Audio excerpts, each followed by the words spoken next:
Uncles on the floor right now. Aunties on the floor right now.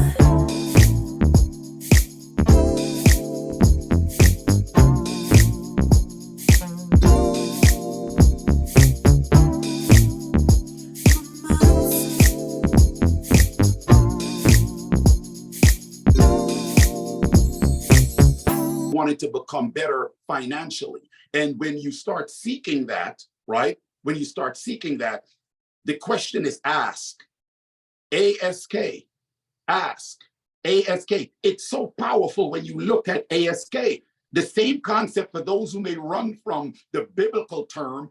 ASK. Ask, seek, knock. That's it. Ask, seek, and knock. Are you in receiving mode? I got to YouTube. Now I'm learning. Wow, YouTube, they're telling me I want to learn this. How do I become a better financial planner? You pull it up. YouTube have the information. And then you take it further because you go down a rabbit hole with information that now can lead you to books. And once you start learning about the self-help and the financial books for dummies and so on and so forth, that's information that you're allowing in because you made the decision to move in that direction. Does that make sense? It does. I'm going to open it up, but I'm going to end my part with telling you what I like about you. Yes, ma'am. All right. Are you ready? Yes, ma'am. I don't know why I keep saying that to you. I just want to make sure you're ready. What I like about you is something that I find very unusual because I interview a lot of very successful people.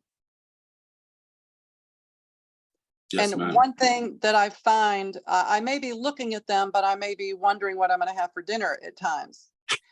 Because sometimes what they have a tendency to do is they talk at us. They come in over us with their wisdom.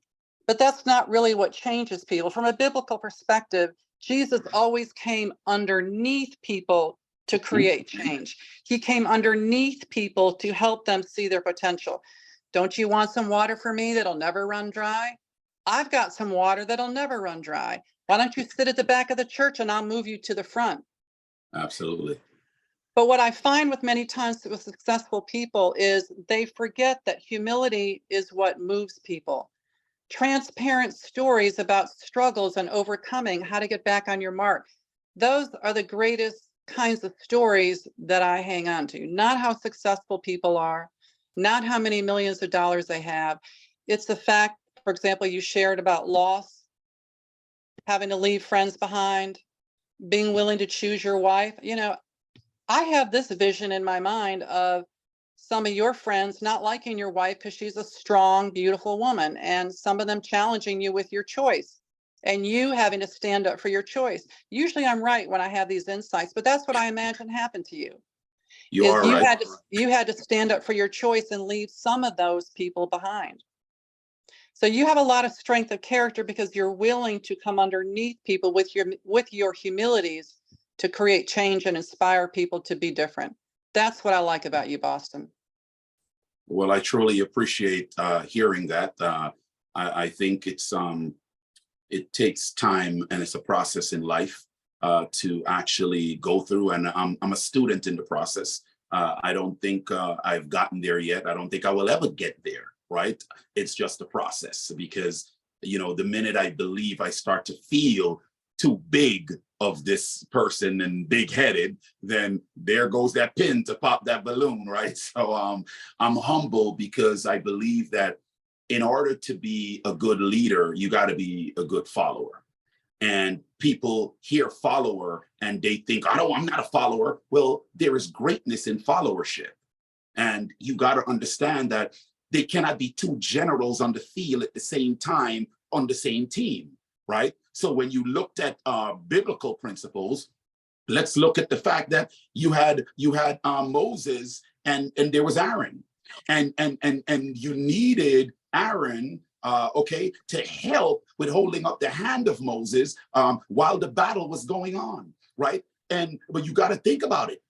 Aaron at the time didn't know he was going to step into that space when Moses left, right? So you got to be a good follower. You got to understand followership and you got to be a student in life. And it's a process and you will always be learning something. And I'm hoping that you can be in receiving mode when you are moving through that process. And I pray every day to be that, because it's the roughest thing, because I'm boisterous. I love to have fun. And sometimes when you're boisterous, and my wife would always say, "Oh my gosh, you and your New Yorker." And I told her, I said, New Yorkers are sweet people. We're just to the point. It's just that if people are saying, you're talking so fast. I said, no, you guys are listening slow. But I'm humble for that. So thank you very much. All right, Dr. Lee, do you have anything you'd like to add?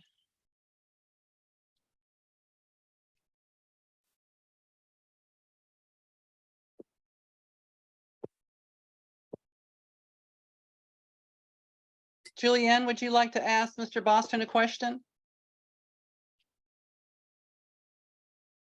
Hello, Mr. Boston. How are you this evening? I'm leaving my camera off. I'm sorry, apologize. I'm eating dinner right now, but listening to the way you articulate your message is very inspiring to me. I am in, I would say, a journey of entrepreneurship where I have believed the vision, believe everything that you say. I'm like, yes, I 100% agree with what you're saying and how you're saying it. Our energy either propels or it attracts.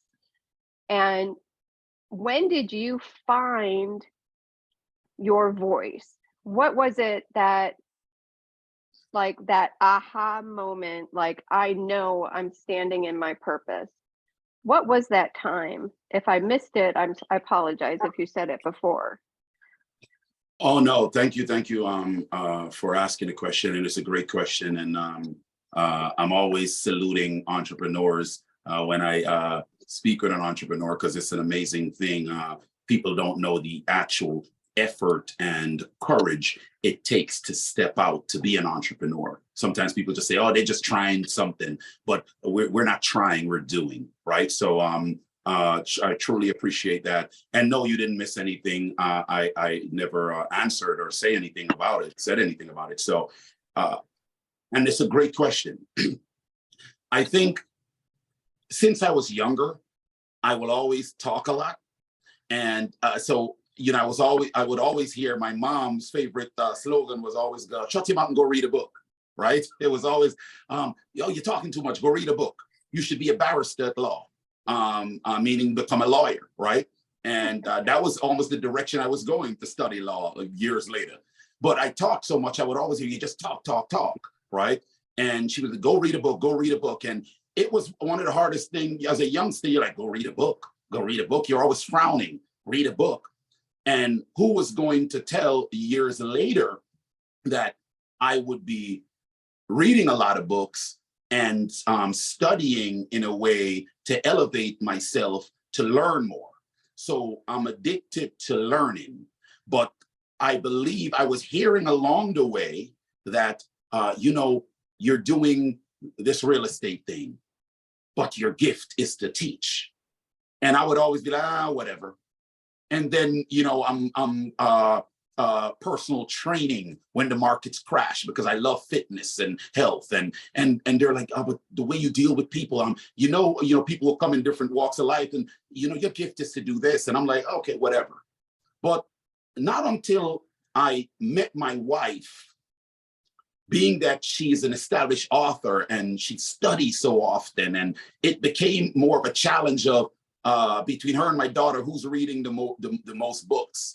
And so she would look at me and she would say, look, your gift is to deal with people in such a way that they will receive what is coming from you, because it's coming through you by a power bigger than yourself. And at that time, I was in my growth at the ministry back in 2013. I was in my growth process, and I was still trying to. I don't really know how this is going to work. And to be honest with you, though, I look at those times as it was a practice all those years was a practice, being constantly boisterous, constantly speaking, talking to people. And they're okay, well, you just talk a lot. But then it became, wow, he don't just talk a lot. What he's saying makes sense. So when I found it originally, when I realized that, wow, this is where I need to be, I truly can say it's an, I can attribute that to knowing my wife, having my wife, and her really instilling in me to say, listen, honey, go with what is given to you, what is freely. Everywhere we go, it's so easy for you to connect with people. Embrace that which you are. And so I would say that was possibly maybe the last, maybe about 7, 8 years ago, when I really dived into, well, wow, I'm going to hone in on this, and I'm going to train myself to be better. And when I say to be better, not because I need to learn how to speak well, but I've always been reading to be able to enunciate correctly, but train myself to be better in terms of the information that is coming in from me. I need it to make sense for someone else. So how it's delivered, I don't leave it up to me. I leave it up to the creator to work through me. But in regards to the information, I want to just study and constantly take it in. So that would be my answer to you, if that helps. Thank you. Dr. Lee, are you there? I am. Can you not see me? I could see you, but I didn't know if you could hear me. Yes, I can see you. Would you like to close out and thank Mr. Boston for being here with us tonight? Yes, I will. It was just, I thoroughly enjoyed you. And even when I had to step away for a second, I was still listening. It was just awesome and so powerful, especially that word ask.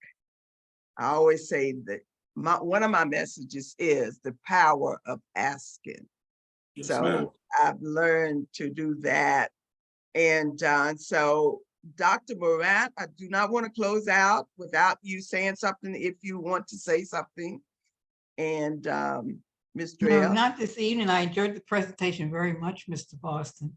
Well, no, not tonight. Okay. Okay. All right, Ms. Drell. Thank you. Okay. All right. We'd like to make sure that our audience that's on the podcast with us is given an opportunity to say something, but we are on, like I said, we're live streaming.